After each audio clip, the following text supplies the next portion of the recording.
திமுக அணி ஒரு 10 விழுக்காடு டிஃபரன்ஸில் அர்த்மெட்டிக் ஸ்ட்ரென்த்தில் வெற்றி பெறதுக்கான வாய்ப்புகள் இருக்கிறதா தான் நான் பார்க்குறேன். திமுக வெற்றி பெறும். திமுக அணி ஒரு 10 விழுக்காடு டிஃபரன்ஸில் ரெண்டாவது வரவங்களோட ஜெயிக்கிற உள்ள வாய்ப்பு இருக்கா தான் நான் பார்க்குறேன். 2024லையும் திராவிட முன்னேற்ற கழக அணி 48 விழுக்காடு வாக்கு எடுக்கும்னு சொன்னேன். 47 எடுத்தாங்க. 53 எடுத்தவங்க தான் 6 குறைஞ்சி 47 எடுத்தாங்க. நான் 6 குறைவாங்க 48 தான் எடுப்பாங்கங்கிறத நான் சொன்னேன். அந்த வாக்கு ஸ்டாலினை மையமாக வச்சு ஸ்டாலின் தலைமைக்கு விழுந்த வாக்கு தான். ராகுலை மையமாக வச்சு 53 விழும்போது ஸ்டாலினை மையமாக வச்சு 48 வரணுன்னே 47 தான் வந்தாங்க. நான் அந்த வாக்கை பாராளுமன்றம் சட்டமன்றம்னு கூட பெருசாக பார்க்கல. ஏன்னா ஸ்டாலினை முன்னிறுத்தி சட்டமன்ற தேர்தல் மாதிரி ஒரு முதலமைச்சரை முன்னிறுத்தி நடந்த தேர்தலாக தான் நான் அதை பார்க்குறேன்.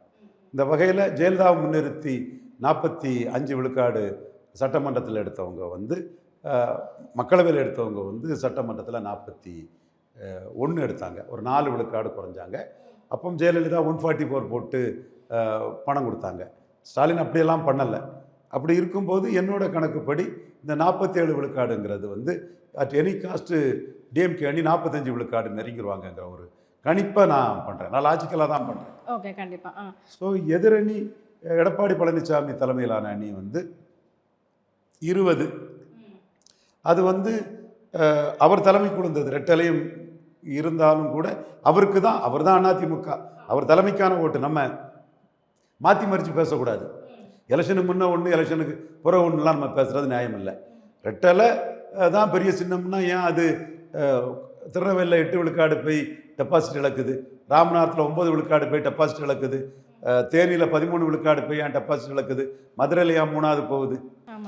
ஸோ சின்னம் ஒரு மியர் சிம்பல் தான். எடப்பாடி பழனிசாமி தலைமைக்கு தான் 20 விழுக்காடு. அவர் வன்னியருக்கு 10.5 கொடுத்தாரு. சேலம், தர்மபுரி, விழுப்புரம், சிதம்பரம், கள்ளக்குறிச்சி, நாமக்கல்ல முக ஸ்டாலினோட பெரிய தலைவராக இருக்கார். அப்போ எப்படி ஸ்டாலின் ஜெயித்தார்னா கூட்டணி பலத்தில் ஸ்டாலின் ஜெயித்தார். ஸோ இந்த சிச்சுவேஷன் என்டையர் தமிழ்நாட்டுக்குள்ளே இல்லை.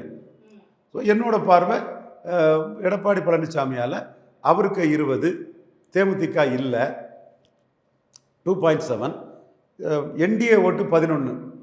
அது என்ன சீட்டு கொடுக்குறாரோ அதுக்கு தக்கன தான் ஓட்டு டிரான்ஸ்ஃபர் ஆகும்.